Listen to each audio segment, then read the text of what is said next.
Hello and welcome back to Unit 8, Section 5. What we're going to be doing today is talking about trigonometric inverses and their graphs. So what we want to do is graph inverse trigonometric functions, and then we want to find principal values of inverse trigonometric functions. Yuck. Okay, let's take a look. Let's remember what a trig function does, okay?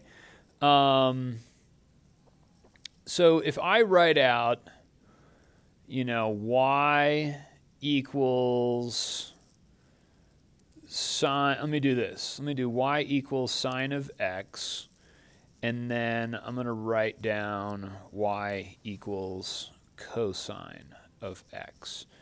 Remember that your x values, okay, those are angle measures.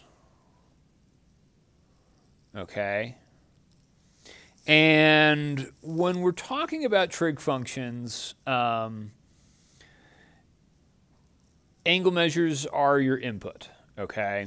In this case, when we're talking about these types of trig functions, remember that the y value here was the x value on unit circle.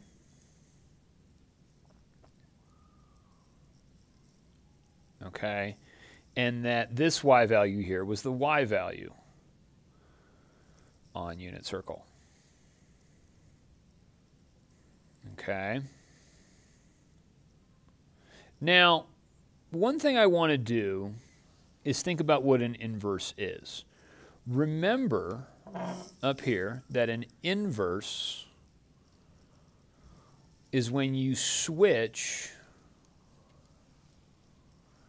x and y and solve for y. Okay, so if I had y equals, say, sine of x, and I wanted to find the inverse of that, what this is going to give me, and let me just write it like this, y equal, I know we said switch x and y, solve for y. Let's do this. Let's just write it out as sine inverse of x. Okay? And I'm going to do the same thing over here. I'm going to say y equals cosine of x. Okay? The inverse function would be y would equal cosine inverse of x. Okay, now remember that now, in this case, okay, because we switch x and y is your angle measure.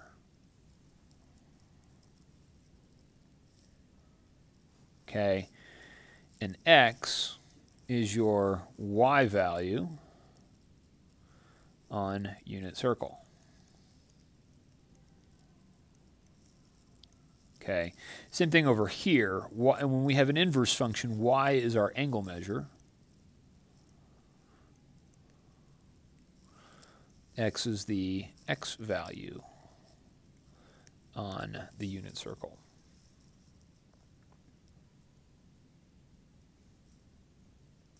Okay, now another way that we could write this is instead of y equals sine inverse of x, we could write y equals arc sine of x. And over here we could write y equals arc cosine of x. Okay, and they all mean the same thing. Okay, but that's the idea. All right, so what I want to now do is let's go over here and graph the sine function, okay? And I have to remember something because I don't memorize these things. I'm going to draw a quick unit circle. The y value is 0 here, okay? Let's have this be positive 1 here. Let's have this be negative 1 here at this value. And let's just draw one period of this. Okay, so this value here would be 2 pi, and so forth. This is wrong. Sorry.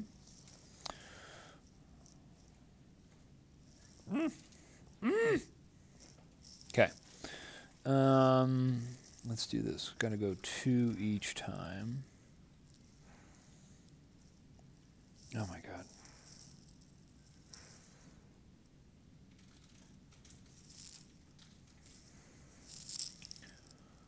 There we go.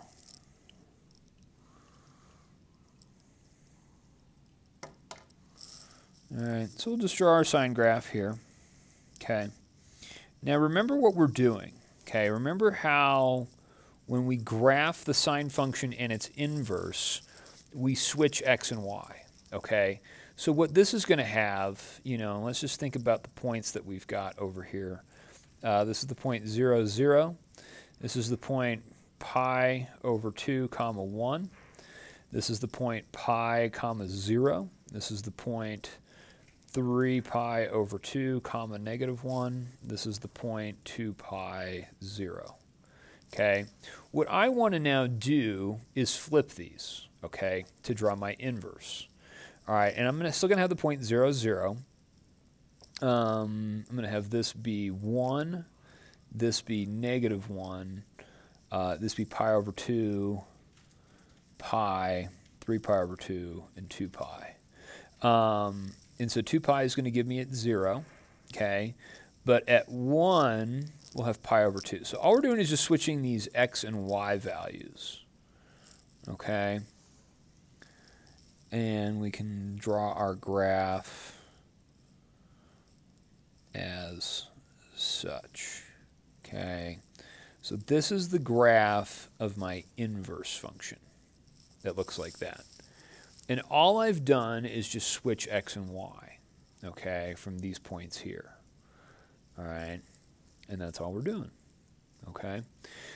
One thing to note about this is that the domain of my sine function is all real numbers, okay? My range is restricted between negative 1 is less than or equal to y is less than or equal to 1. Okay, so my range goes between negative 1 and 1. Now, when we flip this, what you want to think about is now my domain here goes between negative 1 is less than or equal to x is less than or equal to 1, and then my range is all real numbers. Okay, and that's what we've got. All right, so that's all we're doing is just switching them. All right, let's go down and let's talk about cosine and its inverse. So cosine. All right, so with the cosine function, and that one's just the opposite, right? So let's do that. Let's have this point, boom, boom, boom, boom. All right, let's draw this out. Imagine that this is the actual point. Okay, so we got the point 0, comma 1, pi over 2, comma 0, pi, negative 1, 3 pi over 2, 0, and then 2 pi, comma 1. All right, and so those are the points that we have on our cosine function, all right? And let's draw the other period going this way. I don't need to label those points, just need the first ones to get me started. All right, so then to draw our inverse, we just switch x and y, okay? So I'm going to have the value 1, 0, okay? And let's call this one 1. We'll call this one negative 1. We'll call this pi over 2, all right? Just so we have our values straight, all right? And then we can come in here and graph. So 1, 0, okay? Pi over 2, 0 needs to be switched to 0 pi over 2. We're going to plot that point here. Negative 1 pi is here. 0, 3 pi over 2 is here, and then 1 comma 2 pi. All right, and then we can fill in the rest of the graph going this way, giving us that shape, okay? So then we can draw this in, and that's just how we draw this inverse trig graph, okay? And so then, remember, let's label our domain here is all real numbers, same thing, all real numbers. Our range goes in between -1 and 1 on our y values, okay? But for our inverse, remember, we flip that, okay? So let's do this. Let's do, so domain, we go in between -1 and 1. In our range, we have all real numbers, okay? And so that's the idea, all right? Let's quickly do tangent and its inverse. All right, so remember tangent, and what I'm just going to do is I'm just going to draw one value of tangent, all right? So, and I'm going to have this one be pi over 4, this one be pi over 2. I'm going to do negative pi over 4, negative pi over 2. All right, so at pi over 4, we have a value. I'm going to do this at 1. Okay, negative pi over 4, we have a value at -1, which I know it's right there. And we're asymptotic at the pi over 2's. Okay, so because of that, what I want to then do is draw our value in like that. Okay, and I'm just going to do one of those. All right, now, if I draw the inverse, and let's just label a couple points here. Let me do pi over 4, comma 1. Let me do the point 0, 0. Let me do negative pi over 4, comma -1. Okay, now if I draw my graph here, okay, for my inverse, I'm still going to have 0, 0, but let's do, let me zoom in here. Let me do this as 1 and -1. And let's do this as pi over 4, and this as negative pi over 4. Okay? And so we have a similar graph, all right? But what's going to happen is, I'm going to put pi over 2 here, and negative pi over 2 here, all right? Now remember that we had vertical asymptotes on our tangent graph. But what I want to do is draw in horizontal asymptotes at pi over 2 and negative pi over 2. All right, and then we have points right here. So we have 1 pi over 4, and then -1 negative pi over 4. And we draw a graph that looks like this, okay? The other thing I want to talk about here on this one is that our domain, just for this one value, goes in between negative pi over 2 is less than or equal to x, less than or equal to pi over 2. And then our range is all real numbers. Okay? And so then, if we graph, do the opposite, okay, our domain here would be all real numbers for my tangent inverse graph. And then our range would go in between negative pi over 2 is less than or is just, sorry, this shouldn't be less than or equal to, just less than. Can erase those guys. So it's just less than or equal to. The y values here, less than or equal to y, less than pi over 2. So not less than or equal to, just less than. All right. And so that's what we got. So those are just the generic graphs. Now, the other thing I want you to notice here, we have a sine function, okay, and a cosine function. What I notice is that the inverses of these are not functions, okay? Now, there's a way for us to kind of go about this so that it would be a function, we could restrict the range here to have it just be one period, but we're not going to do that for right now. Okay. All right, let's go on to the next page. Okay, and for our purposes, all we're going to be doing right now is evaluating inverse trig functions, okay? So what I want to do is write this as sine inverse of 0. Now, let's just take a look at this first one, sine inverse of 0. I'm going to write that like this. I'm going to write it as y equals sine inverse of 0. Now, what I can do is rewrite it like this and write it as and switch x and y. And I could write 0 is equal to sine of theta. And I'm going to use theta so that we're not kind of confusing our x's. And we know that theta stands for an angle measure. Okay. Now, what I then do to evaluate this is I think of my unit circle. And I think of, all right, in my unit circle, when do I have a y value of 0? And that's going to occur right here, all right, at this point here. So 1, 0. A y value of 0 happens right there.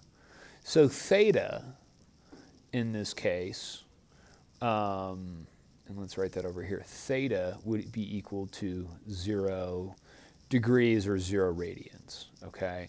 And so when I would evaluate y equals sine inverse of 0, that would simply just give me 0, okay? Because my angle measure is 0. Okay, let's move on to the next one. Okay, and this one says tangent inverse of 1. All right, so let me first rewrite this as y equals tangent inverse of 1. Okay, and then what I want to do is rewrite this as 1 is equal to tangent of theta. All right. So thinking of the unit circle, okay, which angle measure gives me a tangent of 1? And that value, remember, tangent can be rewritten as, let's write this as sine of theta over cosine of theta, okay? So sine of theta over cosine theta, in order for those to be the same, we would have to have the one that's at pi over 4. So remember, you'd have square root of 2 over 2, comma, root 2 over 2. All right, and that occurs at pi over 4 radians. All right, so in this case, in order for this equation to be true, theta would have to equal pi over 4. Okay, but if I'm going to evaluate and write my original, y equals tangent inverse of 1, that is going to equal pi over 4. And that's my answer. Okay, so we're finding the angle measures that make this true. Okay. On this one, arctan of 0. Now, this is the same thing as you writing y equals tangent inverse of 0. Okay, same thing. All right. And so let's separate this out. Let's draw out our unit circle. Okay. Tangent of 0. So what I want to do, let's rewrite this as 0 is equal to tangent of theta. All right, and let's think about what theta is. So theta, and I'm going to rewrite, I got to use cosine and sine. So sine theta over cosine of theta. When is sine of theta 0? Okay, 1, 0. So sine is the y value. So when's the y value 0? And so theta, in this case, would have to be 0. So, and you know, to answer our question, arctan of 0 is just going to be 0 because the angle measure is 0. Okay?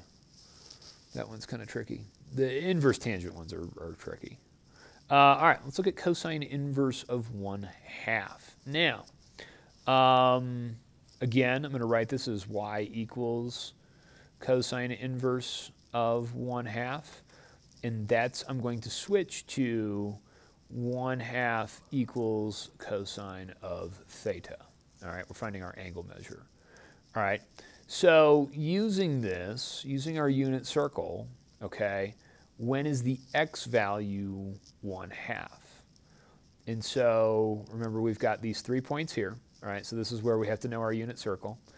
At pi over 6, all right, we've got the point square root of 3 over 2 comma 1/2.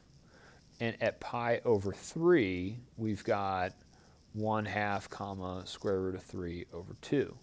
So I'm looking for the angle measure where the x value is 1/2, and that's going to be here at pi over 3, okay? So in this case, all right, theta would be pi over 3 radians, all right? Or if we wanted to just write, you know, cosine inverse of 1/2 would be equal to pi over 3, okay? So it's just like evaluating normal trig functions, but we're just going in reverse order, okay? All right, let's take a look at the next one. Arc sine of negative square root of 3 over 2. So on this one, what I want to do is write this like so. All right, I'm going to do negative square root of 3 over 2 is equal to sine of theta. All right. So when is the y value going to be negative square root of 3 over 2? What angle measure is that? So down here, all right, and this is where it gets a little funky. This is negative pi over 3, and this is negative pi over 6. Okay, this point is square root of 3 over 2 comma negative 1/2. This value over here is 1/2 comma negative square root of 3 over 2. All right, and so there's our y value, negative root 3 over 2, so we want to have negative pi over 3. So sine inverse of negative square root of 3 over 2 is equal to negative pi over 3. So when I'm doing these, I'm really only looking at, and this is something I didn't talk about in the previous page, but notice how I'm just drawing the first half of the circle in each of these. And we go from negative pi over 2 to pi over 2 radians, all right, on each of these. All right, and that's how I'm obtaining those, okay? All right, next one, sine inverse of square root of 2 over 2. So draw our circle. That's going to occur right here at pi over 4 radians. Okay, this is square root of 2 over 2, root 2 over 2. So if I think about it as, you know, square root of 2 over 2 is equal to sine of theta, what angle measure gives me a y value of root 2 over 2, and theta is just going to equal pi over 4 radians. Okay. Let's take a look at the last one. So arc cosine of negative root 3 over 2. So this last one contradicts what I just said.